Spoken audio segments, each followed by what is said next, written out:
हरे कृष्ण।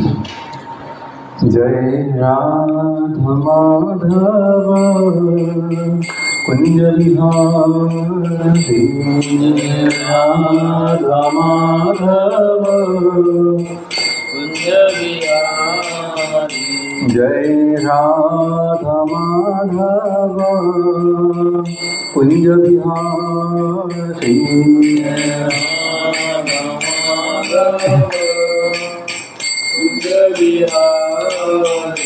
जय गोपी जन वल्लभ गिरिधारी,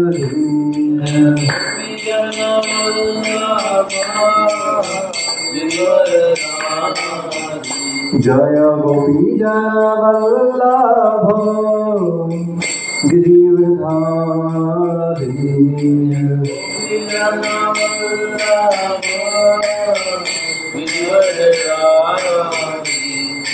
यशोदानंदन भज जन रंजन,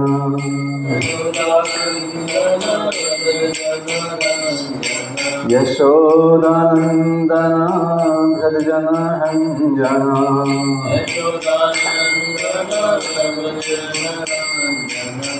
यमुना तीर वनचारी,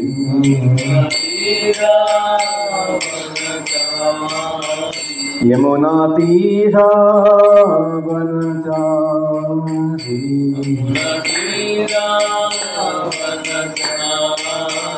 जय राधा माधव कुंज विहारी,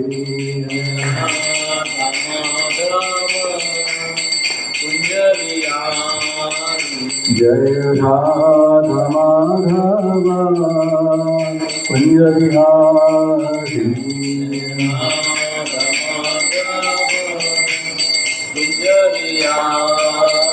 जय गोपी जन वल्लभ गिरिधारी,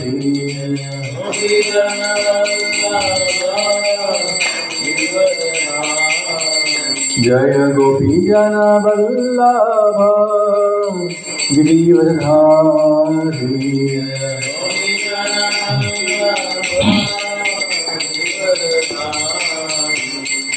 यशोदानंदन भज जन रंजन, यशोदानंदन भज जन रंजन,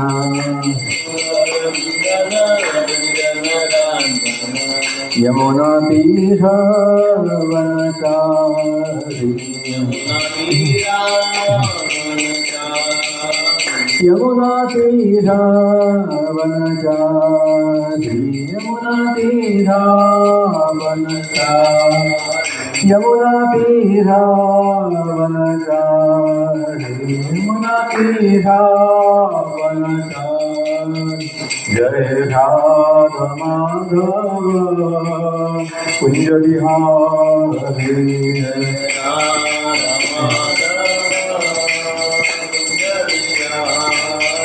जय राधा माधव कुंज विहारी,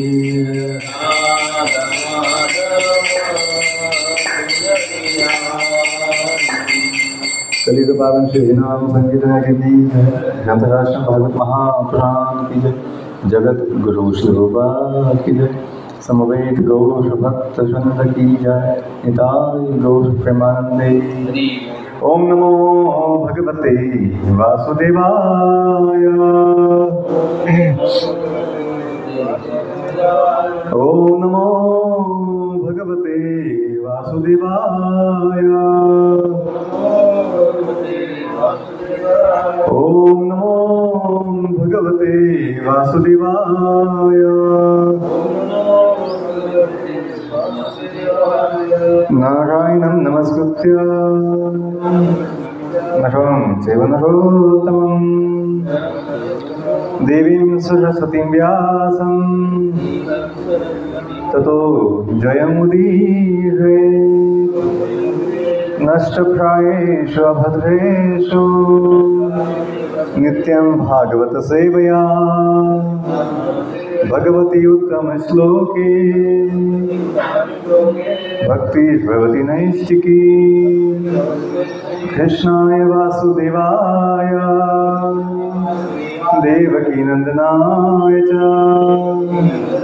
नंदगोपकुमाराय गोविंदाय नमो नमः। हरे कृष्ण। आप सभी का स्वागत है आज के भागवत कक्षा में। आपले स्वागत आहे भागवतम क्लासमध्ये। तो आज आपण भागवताचा पहिला स्कंद अध्याय 2 याचं नाव आहे दिव्यत्व आणि दिव्य सेवा। श्लोक संख्या 13 वाचतोय। शब्द माझ्या मागे म्हणा। अथा कुंभी द्विजश्रेष्ठा वर्णाश्रम विभागशः स्वनुष्ठितस्य धर्मस्य संसिद्धिः हरितोषणम्। अतः पुंबीज द्विजश्रेष्ठा वर्णाश्रम विभागशः स्वनुष्ठितस्य धर्मस्य संसिद्धिः हरितोषणम्। अतः पुंबीज द्विजश्रेष्ठा वर्णाश्रम विभागशः स्वनुष्ठितस्य धर्मस्य संसिद्धिः हरितोषणम्। अतः पुंबीज द्विजश्रेष्ठा वर्णाश्रम विभागशः स्वनुष्ठितस्य धर्मस्य संसिद्धिः हरितोषणम्।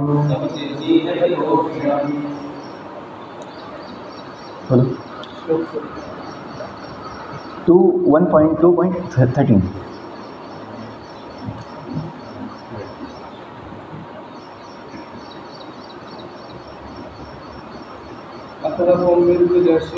अतः पुंबीज द्विजश्रेष्ठा वर्णाश्रम विभागशः स्वनुष्ठितस्य धर्मस्य संसिद्धिः हरितोषणम्।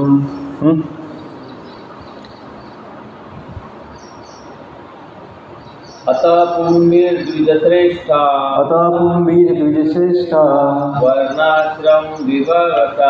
वर्णाश्रम विभागशः स्वनुष्ठितस्य धर्मस्य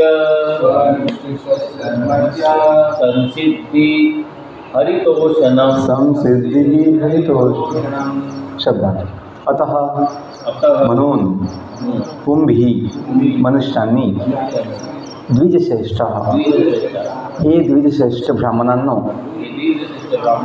वर्णाश्रम विभागशः वर्णाश्रमानुसार स्वनुष्ठितस्य आपली सुनिश्चित कर्तव्ये यांचे धर्माचे संसिद्धिः सर्वश्रेष्ठ परिपूर्णत्व हरितोषणम भगवंतांच्या प्रसन्नतेसाठी। अनुवाद तात्पर्य श्रीलप्रभुपाद की जय।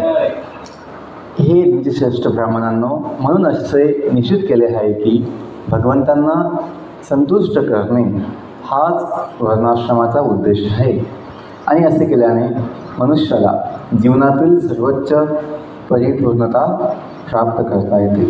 तात्पर्य संपूर्ण विश्वातील मानव समाज हा 4 वर्ण आणि 4 आश्रम यामध्ये विभागला आहे। हे 4 वर्ण म्हणजे बुद्धिजीवी ब्राह्मण वर्ग, सैनिक क्षत्रिय वर्ग, उत्पादन करणारा वैश्य वर्ग आणि श्रमजीवी शूद्र वर्ग। हे वर्ण त्या मनुष्यांच्या कर्माप्रमाणे आणि गुणयोग्यतेप्रमाणे विभागले आहेत। जन्मावरून नाही। तसेच जीवनाचे 4 आश्रम आहे। ब्रह्मचर्य आश्रम, गृहस्थाश्रम, वानप्रस्थाश्रम आणि भक्तिमय जीवन किंवा संन्यास आश्रम। मानव समाजाच्या सर्वोत्तम हितासाठी जीवनाची अशी विभागणी पाहिजे।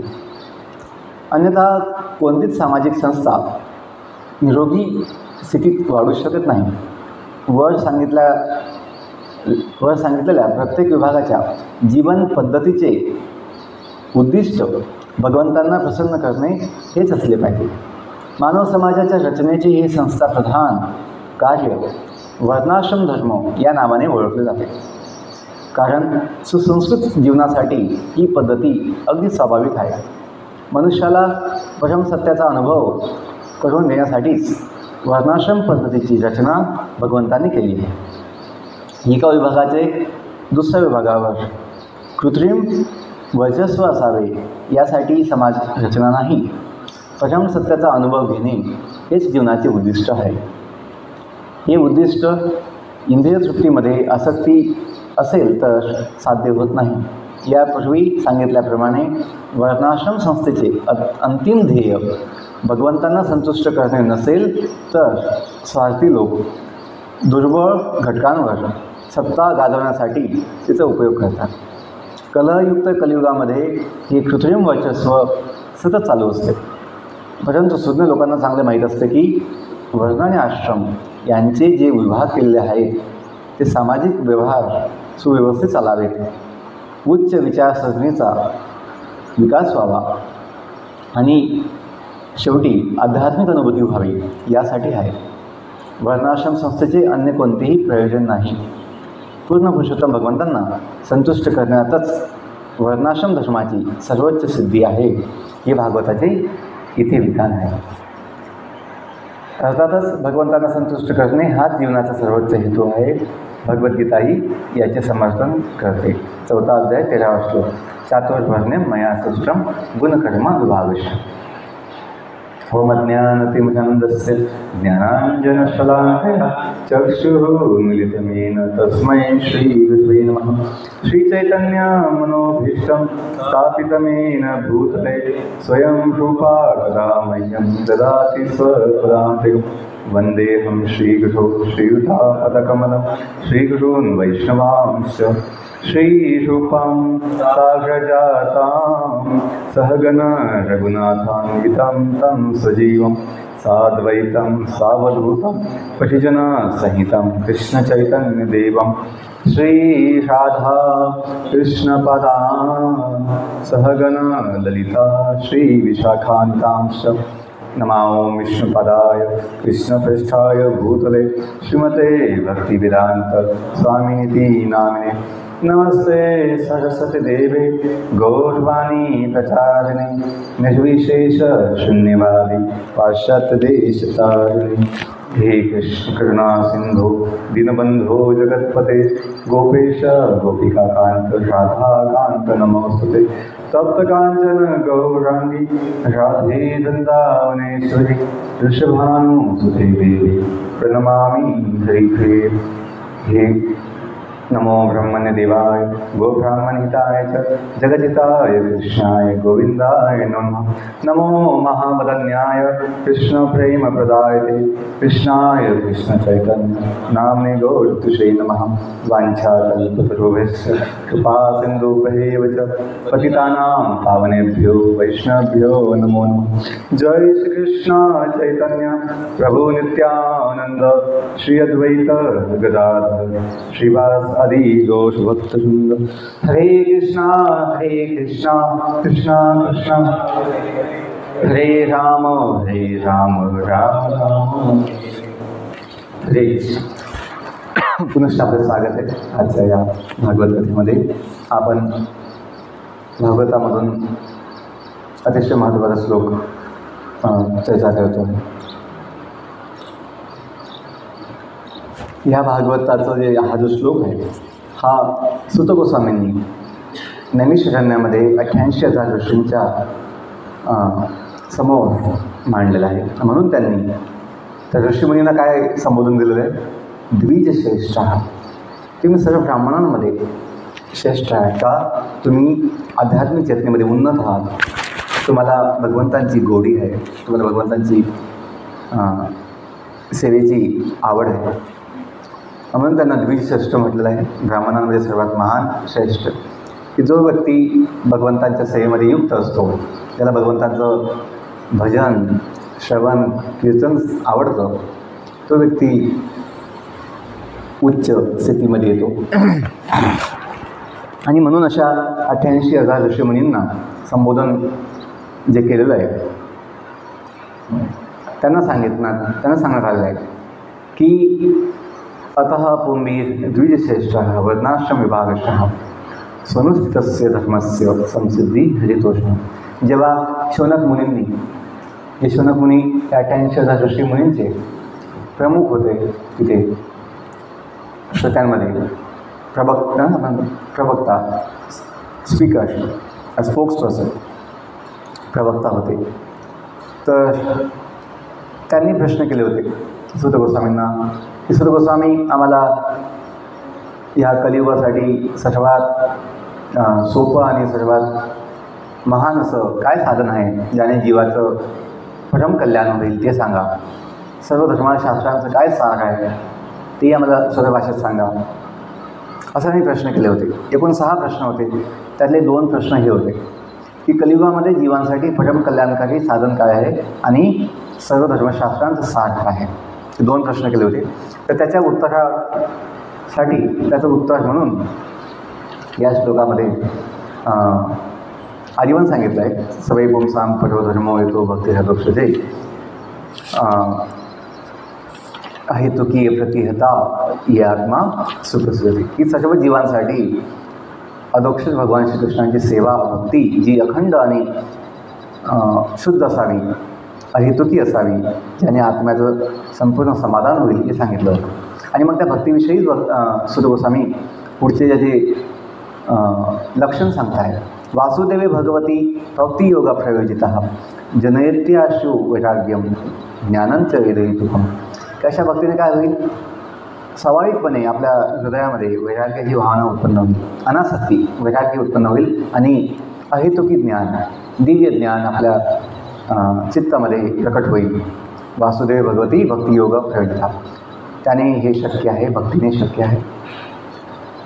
आणि मग पुढे म्हटलं आहे की आपल्या स्थितीनुसार धर्माचरण केल्याने देखील जर भगवंतांच्या कथेमध्ये, लीलामध्ये, श्रवण कीर्तनामध्ये रुची गोडी उत्पन्न होत नसेल तर असे धर्माचरण म्हणजे केवळ वेळेचा दुरुपयोग आहे. श्रम येवेही केवलम, केवळ श्रमच आहे, व्यर्थ श्रम आहे.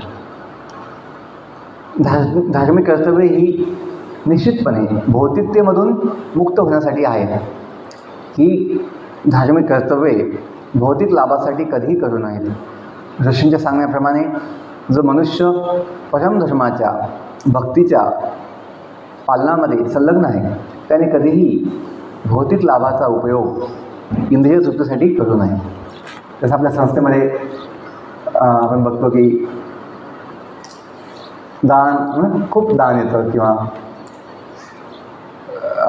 अनेक लोक जुडतात आणि त्यांच्याकडनं खूप काही मदत मिळते किंवा त्यांचा आपल्याला लाभ होतो. तर असं काही जे संबंध बनतात भक्तांशी किंवा लोकांशी, त्याचा उपयोग आपण वैयक्तिक लाभासाठी, भौतिक लाभासाठी न करता भगवंतांच्या सेवेसाठी केलं पाहिजे. इंद्रिय तृप्ती हा जीवनाचा मुळीच उद्देश नसावा. मनुष्याने केवळ निरोगी जीवनाची किंवा आत्मरक्षणाची इच्छा ठेवावी. कारण मनुष्य जन्म परमसत्याविषयी जिज्ञासासाठी आहे.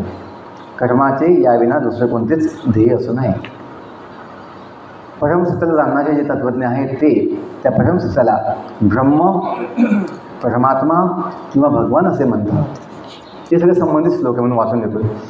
ज्ञान आणि वैराग्याने पूर्ण असा प्रामाणिक जिज्ञासू विद्यार्थी अथवा मुनी वेदांत श्रुतीतून श्रवण केल्याप्रमाणे जर प्रेमभक्तीचे आचरण करेल, पालन करेल, तर तो त्या परमसत्याचा साक्षात्कार करून घेण्यात अवश्य यशस्वी होईल.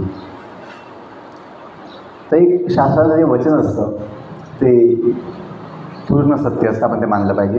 की इथे जर म्हटलं आहे की जो प्रामाणिक व्यक्ती असेल आणि जो ज्ञान आणि वैराग्याने पूर्ण आहे, निश्चितपणे त्याच्या भक्तीमध्ये काय होईल, यश मिळेल, त्याला भगवंताची अनुभूती अवश्य होईल. आणि मग आजचा श्लोक आहे की म्हणून हे सगळं सांगितल्यानंतर पुन्हा म्हटलं अतः, म्हणून हे ब्राह्मणांनो, द्विजश्रेष्ठांनो, असे निश्चित केले आहे की भगवंतांना संतुष्ट करणे हाच वर्णाश्रमाचा उद्देश आहे आणि असे केल्याने मनुष्याला जीवनातील सर्वोच्च परिपूर्णता प्राप्त करता येते. आणि पुढचा शेवटचा प्रश्न घेऊ. तिथं म्हटलं आहे की अशी आणि भगवंताची संसिद्धी कशी होईल ते सांगितलं आहे. तस्मादिकीन मनसा भगवान सात्वतां पती श्रोतव्य कीर्तितव्यश्च देया पूज्यश्च नित्यदा. म्हणून मनुष्याने एकाग्र मनाने भगवंतांविषयी श्रवण कीर्तन आणि स्मरण करावे आणि त्यांचे पूजन करावे, कारण भगवंत भक्तांचे रक्षक आहेत. हरे कृष्ण. तर खूप छान आजचा विषय आपण घेतला इथे की आपलं जीवनाचं जे सर्वात मोठा जीवनाचा मोठा लाभ आहे, सर्वात मोठी जी प्राप्ती आहे, सिद्धी काय आहे ते इथे आपण ऐकतो आहे की भगवंतांना प्रसन्न करणे. असं म्हणतात की मी काल बोललो की दिल्याने मिळतं. भगवंतांना प्रसन्न केल्याने, भगवंतांना आनंद आणि समाधान दिल्याने आपल्या जीवनालासुद्धा त्याचा परिणाम म्हणून निश्चितपणे आनंद आणि समाधानाची अनुभूती होईल. भगवंतांना दिल्याशिवाय आपल्याला भेटणार नाही. जसं पोटाला दिल्याशिवाय या देहाला, अंगांना पोषण भेटणार नाही आहे. झाडाच्या मुळाशी पाणी टाकल्याशिवाय झाडाच्या अंगांना त्याचं पोषण नाही होणार. तसंच विश्वाचं जे मूळ आहे किंवा हे अस्तित्वामध्ये जे काही आहे त्याचं मूळ कारण भगवंत आहे. म्हणून ते स्वामी आहेत, स्वाभाविकपणे ते मालक आहेत, ते नियंत्रक आहेत आणि ते भोक्ता आहेत. ज्याने बनवलं आहे, ज्याची वस्तू असेल तोच त्याचा काय असेल, मालक असेल. आणि जो मालक आहे तोच काय असेल, नियंत्रक असेल. जसं गाडी, समजा रस्त्यावर गाडी उभी आहे, जो मालक असेल त्याच्याकडे चाबी असेल कंट्रोल करण्यासाठी गाडीला, आणि तोच व्यक्ती त्याचा उपयोग, ज्याकडे गाडी चाबी आहे तोच व्यक्ती गाडीचा उपयोग घेऊ शकतो. तसं त्या विश्वाचं जे सगळं अस्तित्व आहे याचा मालक भगवंत आहे. म्हणून त्याचं नियंत्रण त्या भगवंताच्या हातामध्ये आहे, ते आपण जाणलं पाहिजे. आणि शेवटी म्हणून तो त्याचा भोगता आहे, एन्जॉयर आहे. आणि आपण जे आहोत, आपण सेवक आहोत. आपला मालक तो भगवंत आहे. जगाचा नाथ, सर्व जीवांचा नाथ तो भगवान जगन्नाथ आहे. म्हणून आपण त्याचे सेवक आहोत हे जाणून आपलं जीवन आपण सेवेसाठी वापरलं पाहिजे, उपयोग केला पाहिजे. तर दिल्याने मिळतं. तर आपण भगवंतांना आपली जे काही सर्व कार्य आहेत ते एक सेवा म्हणून केलं पाहिजे की त्यांना आनंद होईल, त्यांचं समाधान होईल. या जगातला जीव जो आहे केवळ स्वतःचा विचार करतो. मला काय भेटणार, मला मुझे क्या मिलेगा, मला काय भेटणार, मला काय भेटणार. म्हणून त्याला कधीही आनंदाची समाधानाची अनुभूती होत नाही. पण जेव्हा आपण भगवंतांना आनंद, समाधान देण्याचा विचार ठेवू की माझ्या कार्याने, माझ्या सेवेने भगवंत प्रसन्न व्हावे, तर निश्चितपणे आपल्या जीवालाही समाधान मिळेल. तिथे एक मुद्दा जो मांडला आहे की वर्णाश्रम धर्म जो मांडला आहे प्रभुपादांनी, तात्पर्यामध्ये त्याला विस्तारित केलेला आहे. हे 4 वर्ण आहेत, ब्राह्मण, क्षत्रिय, वैश्य, शूद्र. ते हे 4 वर्ण कधीही जन्मानुसार न होते, असू शकत नाही. पण कलियुगामध्ये अज्ञानामुळे म्हणा किंवा मायेच्या प्रवाहामुळे, लोकांच्या दूषित मानसिकतेमुळे लोक याचा चुकीच्या पद्धतीने अर्थ काढतात की केवळ जन्माने लोक या वर्ण निश्चित करतात आणि म्हणून समाज हा योग्य पद्धतीने चालत नाही. समाजाचे जे व्यवहार आहे ते बिघडतात आणि एक जो वर्ग आहे दुसऱ्या वर्गाचं शोषण करतो, असं समाजात घडत असतं. तर ह्या 4 वर्ण जे आहेत त्यांचं प्रभुपादांनी लक्षण सांगितले. जो ब्राह्मण वर्ग आहे तो बुद्धिजीवी आहे, त्याला ज्ञान आहे, त्याला समज आहे.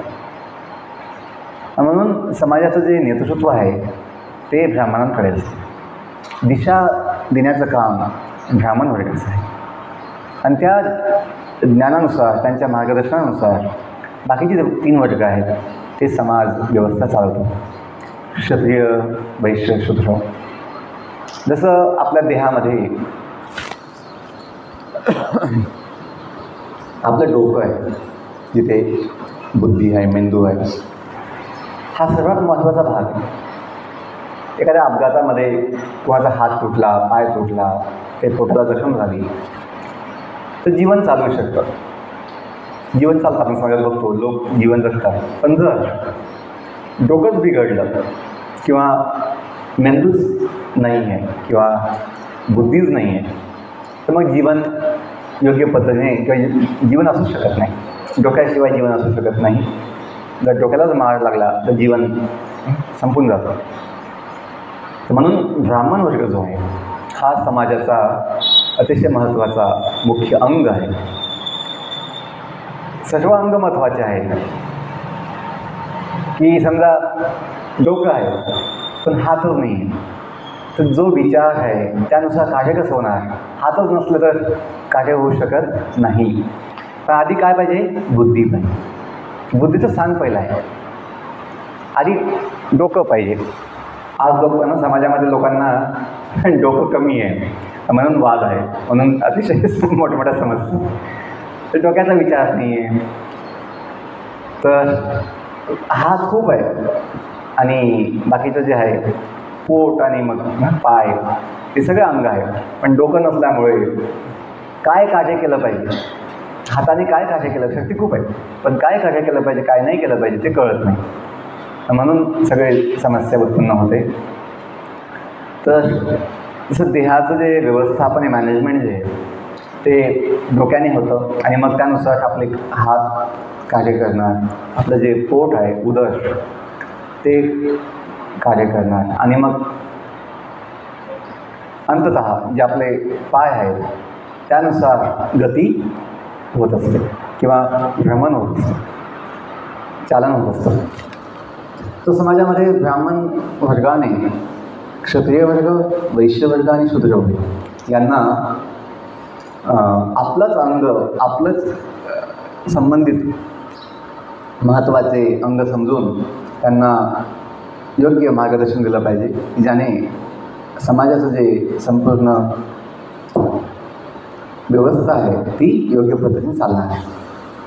काही काळामध्ये, मागच्या इतिहासामध्ये किंवा भविष्यात सुद्धा असं होईल की जेव्हा जो मुख्य हेतू आहे, तिथं म्हटलं आहे समसिद्धी हरितोष्ण, याच्यावर जेव्हा लक्ष नसतं समाजाचं, मग लोक केवळ कृत्रिम पद्धतीने आपली सत्ता स्थापन करण्याचा विचार करतात, स्वतः मालक करण्याचा विचार करतात. आणि मग काही ब्राह्मण लोक म्हणा, काही क्षत्रिय म्हणा, जे खालचे म्हणजे जे नंतरचे जे वर्ग आहेत, वैश्य आणि शूद्र, यांच्यावर आपली सत्ताच गाजवतात आणि त्यांचं शोषण करतात. तर तसं होणार नाही जर आपण जो मुख्य हेतू आहे समसिद्धी हरितोषण, की मूळ मालक जो भगवान आहे, भगवान श्रीकृष्ण आहे, त्यांची प्रसन्नता आहे, त्यांची सेवा आहे, असं जाणल्यानंतर कोणताच वर्ग कोणत्या दुसऱ्या वर्गाचं शोषण करणार नाही. ब्राह्मण वर्ग हा बुद्धिजीवी आहे, ज्ञानी आहे, त्याला शास्त्रांचं ज्ञान आहे. जो क्षत्रिय आहे त्याला समाजाचं रक्षण करण्याची शक्ती आहे आणि त्याला ते भाव पण आहे, क्षत्रिय भाव. शूर वीर असे क्षत्रिय, त्यांच्या बाहूमध्ये बल आहे, शक्ती आहे, की जे आपल्या शक्तीने समाजाचं योग्य रक्षण करणार. आणि दोन्ही आहे, बुद्धिजीवी ब्राह्मण वर्ग आहे, शक्तिशाली क्षत्रिय वर्ग आहे. पण जर जीवनाच्या पोषणासाठी भोजन द्यायला, अन्न उत्पादन करण्यासाठी वैश्य वर्ग नसेल तर ते पण काही कामाचं नाही. तर जो पुढचा वर्ग आहे वैश्य वर्ग, की जो गीतेत सांगितलं भगवंताने की वैश्य वर्गाचे 3 मुख्य कार्य आहे: कृषी, गोरक्षा आणि वाणिज्य. कृषी, गोरक्षा, वाणिज्य, तिन्ही महत्त्वाचे हे कार्य आहेत की ॲग्रिकल्चर, कृषी, जिने तिथून संपूर्ण समाजाचं अन्न उत्पन्न होतं, धान्य उत्पन्न होतं. आणि त्यामध्ये मग गोरक्षा, गोपालन हाही अतिशय महत्त्वाचा विषय आहे. की गाय ही भगवंतांना अतिशय प्रिय आहे. भगवंतांनी आपल्या धामाचं नाव गोलोक दिलेलं आहे आणि इथं सुद्धा गोकुळ म्हटलेलं आहे आपल्या धामाला, गावाला, निवासाला गोलोकधाम. तर गाईचं महत्त्व आपण जाणलं पाहिजे. गाईची सेवा, गाईचं रक्षण आणि गाईचं संतुष्टी आपण केली पाहिजे. त्याने समाजाचं आपोआप कल्याण होईल. गोरक्षा आणि वाणिज्य, प्रामाणिकपणे शुद्ध हेतूने समाजाची सेवा म्हणून आपण जे आवश्यक आहे त्यानुसार कॉमर्स किंवा वाणिज्य व्यापार केला पाहिजे. जितका आवश्यक आहे तितकाच नफा आपण ठेवला पाहिजे. अनावश्यक केवळ लोभाने समाजाला लुटलं नाही पाहिजे. आणि शेवटचा जो वर्ग आहे श्रमजीवी, लेबर क्लास, तो शूद्र वर्ग आहे. हे तिन्ही जे वर्ग आहेत, ब्राह्मण, क्षत्रिय, वैश्य, या तिन्ही वर्गाला सहकार्याची आवश्यकता आहे, सपोर्टची आवश्यकता आहे. जसं ब्राह्मण आहे मला, तर ब्राह्मणांना यज्ञासाठी किंवा त्यांच्या सेवेसाठी, त्याच्या मंदिराच्या ज्या अनेक विभाग असतात त्या सेवेसाठी कुणी सेवक पाहिजे, असिस्टंट पाहिजे. तर ते जो श्रमजीवी वर्ग आहे, लेबर क्लास, तो असू शकतो, ज्याला आपण शूद्र म्हणतो. शूद्र काही कमीपणाचं असं संबोधन नाही आहे, पण काही लोकांनी त्याला असं लेखलं किंवा त्याला असं दाखवलं, शूद्र म्हणजे अतिशय खालचा वर्ग, असं नाही आहे. जसं पाय हे अतिशय महत्त्वाचं अंग आहे. जर पायच नसेल तर आपलं देह चालू शकत नाही, कुठं जाऊ शकत नाही. म्हणून समाजाच्या प्रगतीसाठी लेबर क्लास अतिशय महत्त्वाचा आहे. आणि मला आठवतं लहानपणी मी बघितलं गावाकडे की सगळे समाज, धनगर समाज किंवा जे काही आपण बघतो कुंभार, सुतार, या प्रत्येक समाजाच्या श्रमजीवी वर्गासाठी काही विशेष उत्सवाला त्यांना मान, त्यांची पूजा, त्यांचा सत्कार केला जातो, की त्यांना मान दिला जातो की आज त्यांचा मान आहे. ते दाखवण्यासाठी की हा श्रमजीवी वर्ग हा काही कमी नाही आहे, कमीपणाचा नाही आहे, हाही महान आहे, हाही महत्त्वाचा आहे. तर सगळ्या जातींना, म्हणजे जाती म्हणजे हे सगळं विभाग, जाती म्हणजे आजची काही जाती व्यवस्था नाही, OBC आणि SC, जाती व्यवस्था म्हणजे विभाग, डिपार्टमेंट्स, ते सर्वांचं महत्त्व आहे. प्रत्येक वर्णाने आपापल्या योग्यतेनुसार कर्म केलं पाहिजे. तसं 4 आश्रम सांगितलेले आहेत: ब्रह्मचर्य आश्रम, गृहस्थाश्रम, वानप्रस्थाश्रम आणि संन्यासाश्रम. व्यक्ती कोणत्याही आश्रममध्ये असू द्या, कोणत्याही वर्णाचा असू द्या, ब्राह्मण, क्षत्रिय, वैश्य, शूद्र, त्या सर्वांना समान संधी आहे भगवंतांना अनुभवण्याची, भगवंताशी आपला संबंध जोडण्याची, भगवंताच्या जवळ जाण्याची सर्वांना समान संधी आहे. असं नाही म्हटलं की ब्राह्मणालाच पहिला अधिकार आहे, असं नाही. प्रत्येक या विभागामध्ये, वर्णाश्रम प्रत्येक विभागामध्ये प्रत्येक जीवाला, व्यक्तीला समान अधिकार, समान संधी आहे. हे आपल्या सनातन धर्माचं विशेष महत्त्व आहे किंवा विशेषता आहे, विशेष गुण आहे की ते कोणालाही कमी लेखण्यात नाही आलेलं आहे. का? या सनातन धर्माचा जो मुख्य आधार आहे ते दिव्य ज्ञान आहे. दिव्य ज्ञान कोणतं? की प्रत्येक जीव हा भगवंतांचाच सनातन अंश आहे. या भौतिक जीवनामध्ये आपली स्थिती काही असू शकते, पण आध्यात्मिक जगामध्ये आपल्या सर्वांची स्थिती काय आहे? दिव्य आणि समान. तिथे हे विभाग नाही आहे. आध्यात्मिक जगामध्ये ही विभाग नाही आहे. तिथे जीव हा आपल्या स्वाभाविक स्थितीमध्ये आहे, तर दिव्य स्थितीमध्ये आहे. पण ह्या जगामध्ये हे 3 विभाग आवश्यक आहे की जिथे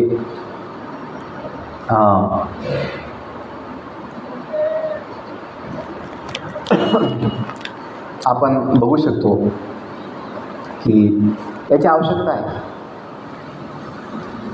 भगवत धामामध्ये प्रत्येक जीव हा दिव्य चेतनेमध्ये आहे, दिव्य तो स्थितीमध्ये आहे. त्याच्यामुळे तिथे या अशा समस्या उत्पन्न होत नाही. कोणी महान किंवा कोणी लहान असं होत नाही. हां, तिथेसुद्धा सर्वांची सेवा वेगवेगळी असू शकते, पण सर्वांची स्थिती ही समान असते. की भगवंताची म्हणतात गीतेमध्ये समम सर्वभूतेषु, की मी सर्व जीवांप्रती समान भाव ठेवतो. त्याचे 4 आश्रम आहे. ब्रह्मचारी, गृहस्थ आश्रम, वानप्रस्थ, भक्तिजीवन आश्रम. आपापल्या आश्रमाप्रमाणे आपण आपापले कर्म जे आहे भगवंतांची सेवा म्हणून जर केली तर निश्चितपणे आपल्यालासुद्धा जीवनाची सर्वोच्च उपलब्धी आहे. भगवंतांची प्रसन्नता, संतुष्टी ही होऊ शकेल आणि त्याच्यामुळे आपलं जीवन हे सफल होऊ शकतं. हरे कृष्ण. काही प्रश्न कोणाचा, काही क्वेश्चन का? माझा प्रश्न असा होता, आपण तुम्ही सांगितलं नाही की आपण स्वतःचं नाऊन शुद्ध बोलतो. ज्यावेळेस आपण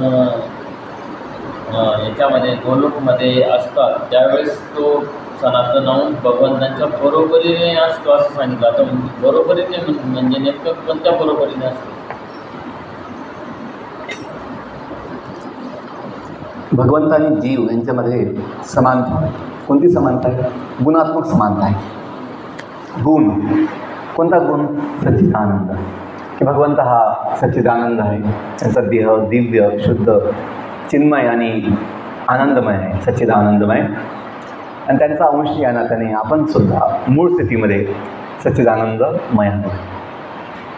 पण शक्तीच्या रूपामध्ये, शक्तीच्या स्वरूपामध्ये आपण लहान.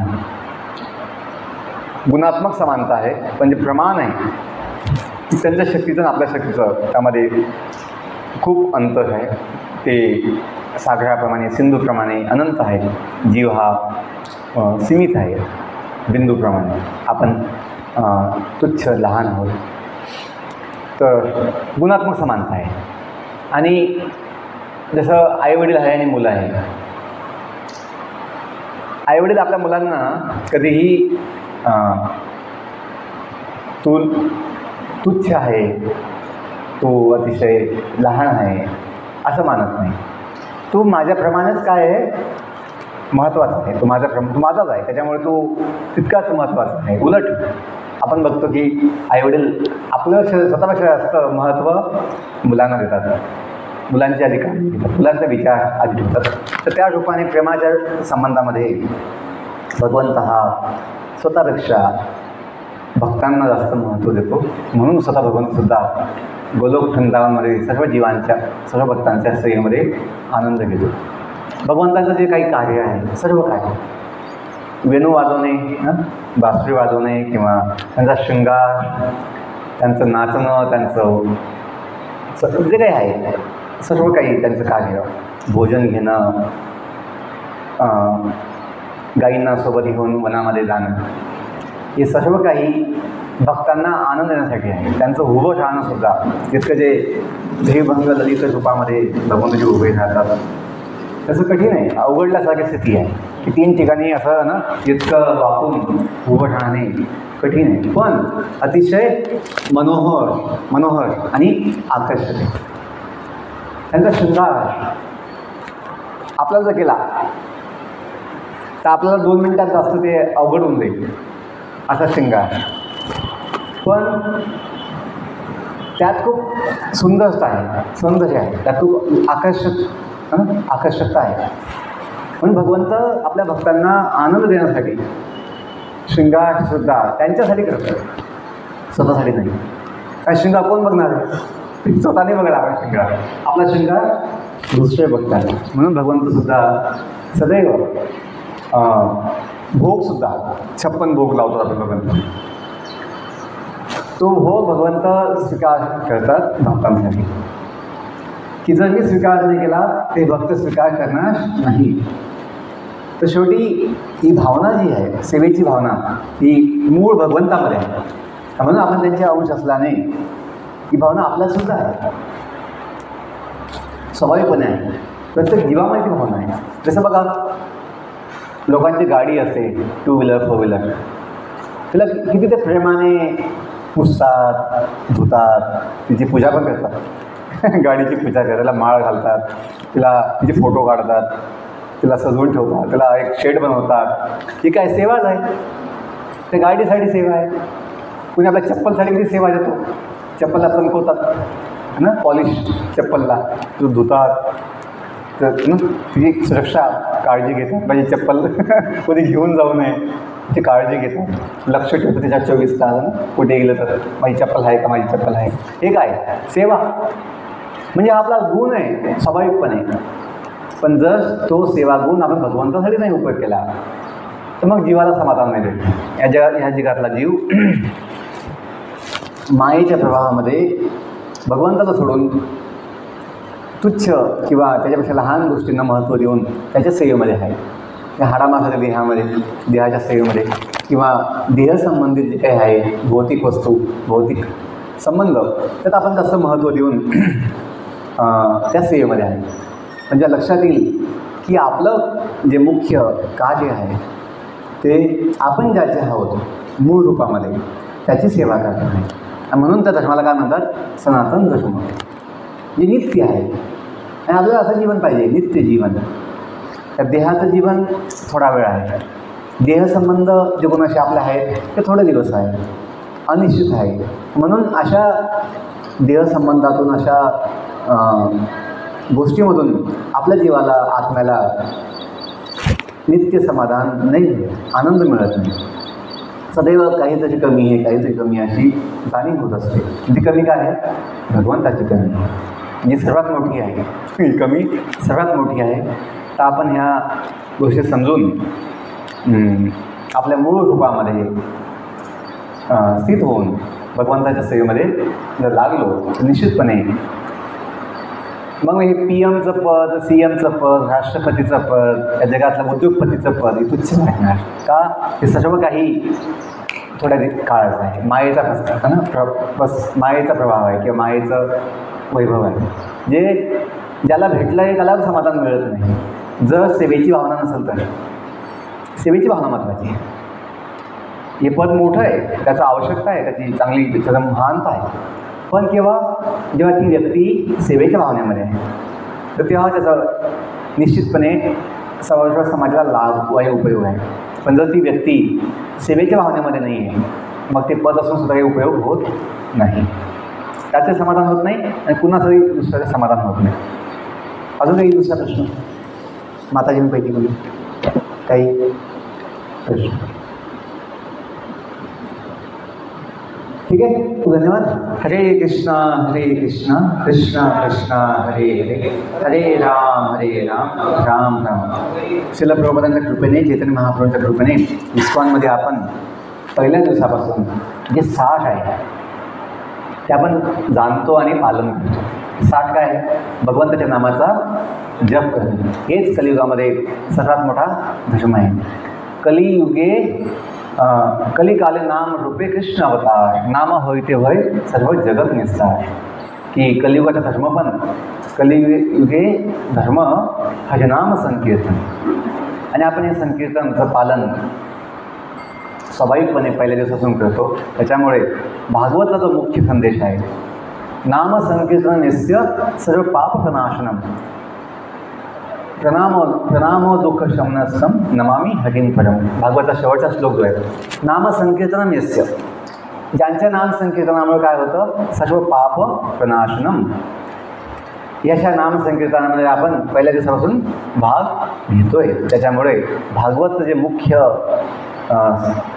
तत्व आहे ते आपल्याला सहज मिळालेलं आहे प्रभुपादांच्या कृपेने. आपण प्रभुपादांना धन्यवाद देऊया की त्यांनी आपल्याला सर्वोच्च ज्ञान देऊन आपलं जीवन धन्य केलं आहे. खूप धन्यवाद. हरे कृष्णा कृष्णा कृष्णा हरे हरे, हरे राम राम राम. चलो प्रभात की जय. ग्रंथराशन भगत महापुराण की जय.